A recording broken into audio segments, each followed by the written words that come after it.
ፓስፖርትሽን ነው የምታደርግልኝ አንቺም አዲስ ብታወጪ ነው የመጣሽ ልጅቷ ያለችንበትን ቦታ አሳያለሁ ያስቀመጥኳትን ቦታ እሺ አሁን ቪዲዮ ለምትቀርጽኛለሽ ቪዲዮ አቁም እንደ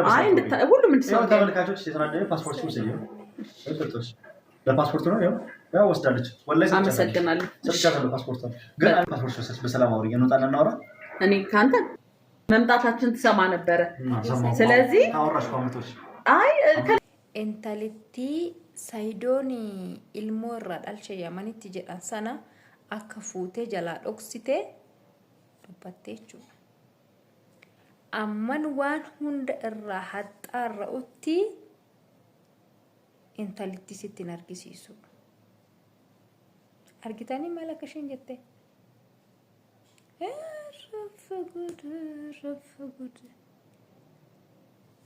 ለካቲ ከናፍ ደምቴ ያዶኩ ለካቲ ከናፍ አሲበች ካታ ጅርታ ከናፍ አሲበች መራታ ጅርታ ኑቲ በሪ ኒቲን እንቱኒ ማረከቴ ሲላሱማ ያንዩ ህንዴሙ የቴ ዲግዴ እሺ ማሊፍ ጀላካቲ ጀኔ ራወኔ ጋፊልማ ጉዳኑቲ ተየቹ akkanatti fakkaatu takka jettutti maanni sumayyaa mataan ishii waan achi jirtu natti fakkaata bakka garaa garaa haa jiraatanii malee achi jiraachuu isheen oolu jechuudha ajaa'ibuma jira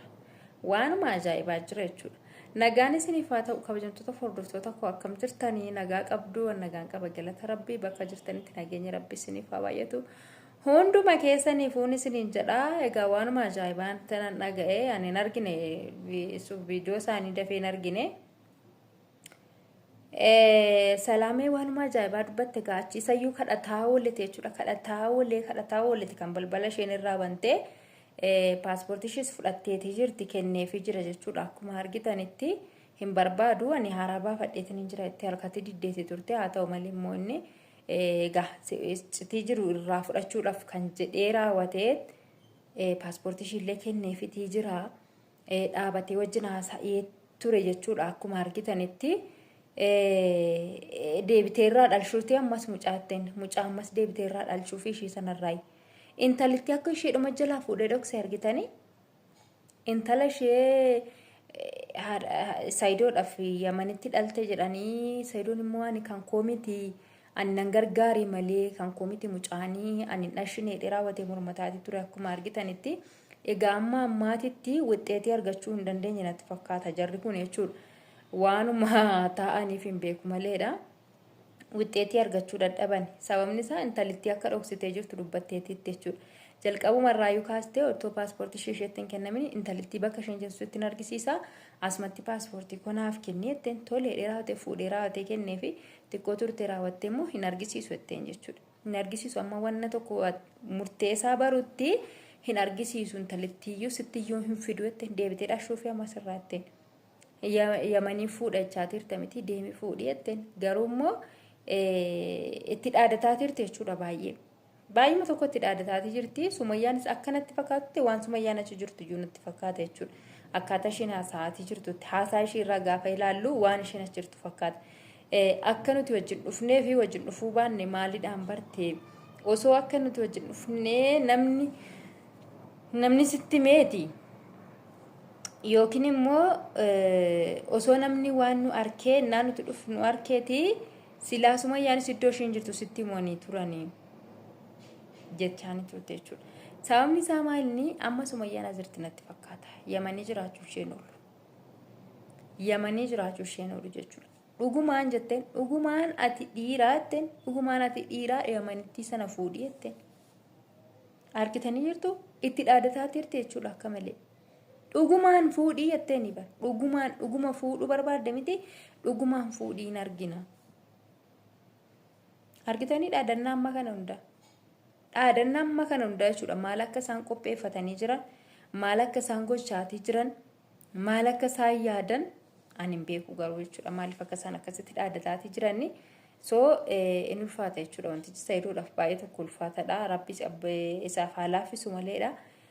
gaanni na fuudha hidheetiira jalaa muleetii jira dubartiillee qopheeffateetii jira kun akkuma argitanii salaamii bichaa miti immoo argitanii jirtu viidiyoo guyyaa kaleessati irratti hawwaan akkam akka isheen godhachaatii turte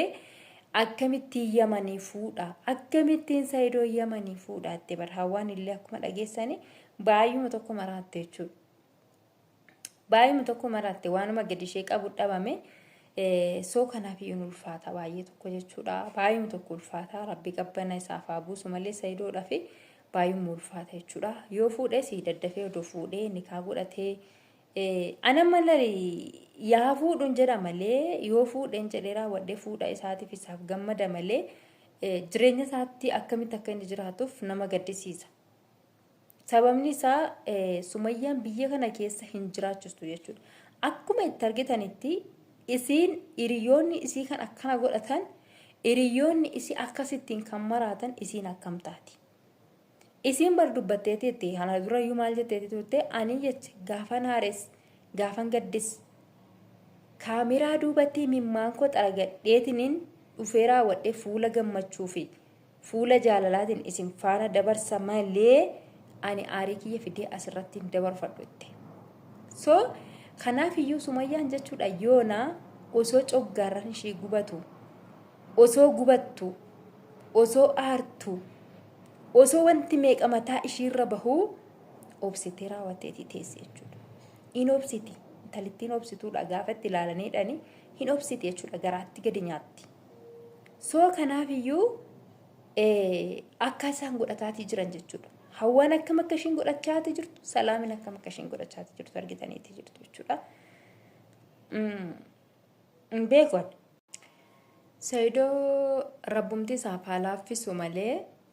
dubbiin jajjabaataa jirti ulfaatatii jirti. Jarri waan duubatti deebi'anii miti jechuudha. Yookiin araarsanii raawwatanii intalli kun akka isa faana wajjin jiraatu hin taasisan. Yookiin irraa fagaatanii raawwatanii akka inni nama biraa faana jiraatu san taasisan. Ani yaanni isaanii maal akka inni ta'e maal akka isaan yaadaa jiran maal akka isaan gochaa jiran Allahu a'lam. Wallahi ana ajaa'ibaa jira jechuudha. Baay'eedhuma tokko maaliif namni tokko nama tokko akka inni gara biraatti hin deemne yoo barbaadde jireenya itti jiraachuu qabda jechuudha nama sanatti wajjiniin jiraachuu qabda. Kanaaf iyyuu inni kun ofii isaaniitii alarra taa'a ofii isaaniitii nama kanarraa dheessaa nama kana miidhaa gaafa immoo namni kun immoo nama tokkotti dhaqeetii dhiyaate xabbeedhanii ka'aa. Kuni ilaalcha maalii akka inni ta'e maal akka inni ibsu naa galuutii dide jechuudha. Ba'uunatee እውነቴን እኮ ነው የምላችሁ ጌታን በቃ ምንም አልገባኝም። ምን አይነት አስተሳሰብ እንዳላችሁ ምንም አልገባኝም። እቺ ወይ ለራሳ ከሱ ጋር ትኖር ወይ ደግሞ እሱን ጥላ እሱን ለቃ እንትን አትልም ከሌላ ሰው ጋር እንደ ምኖር አትፈቅድም እንዴ? ኧረ በእናትሽ ተይ ተይ ተይ ሱመያ ተው ለኪ ያ ርዮተ ሱመያ የጎደኛ ተባዮች ለኪ ተው ጎደኛው ተሱመያ እንዴ! እኔ እኮ በጣም እየገረመኝ ነው ጌታ ባዩ መተኮቹ ባዩ መተኮ ነገር ማት ይጅር ባዩ መተኮ ነዲባት ይጅር ምክንያቱም በቃ ወይ እሷ ከሱ ጋር ትኖርም ወይ ከለሌላ ሰው እንትን አትልም። እና ይሄ ሰው ምን ይሁን እስቲ ምን ይሁን? እኔ እኮ ይሄ ጥያቄ የሆነብኝ ጋቢ ወንነት ተየቹራ ነምኒ ኩኒ ማል ተው ቀባ ጅሬኛ ጅራችሁ በርባዳ ለመኖር ይፈልጋል። ታይብ ምን ሊሆን ይሄ ነገር ይሄ ሰውዬ ምን ይሁን እስቲ ማል ተው ቀባሜ ኔ ማል ተው ቀባ ጀቱሜ ሙርቴሳ አንኮ ጋፊ ጉዳና ተተየ ጀቹ ጌታን በቃ ባየ ጋፊ ጉዳና ተተየ እና በቃ ዱሙማ ሳረብኑ አርግሲሱ ዱሙማ ሳማሉ ማከኒ ተው ማልተከውመሙ ረብኑ አርግሲሱ ስንንጀራ አካሲ ሰይዶ ከኛ አብሺሪ ረቢ ፉርማዳ ሲፋፍዱ ረቢ ካኑማ ጀና ማል ጀና ወንበራ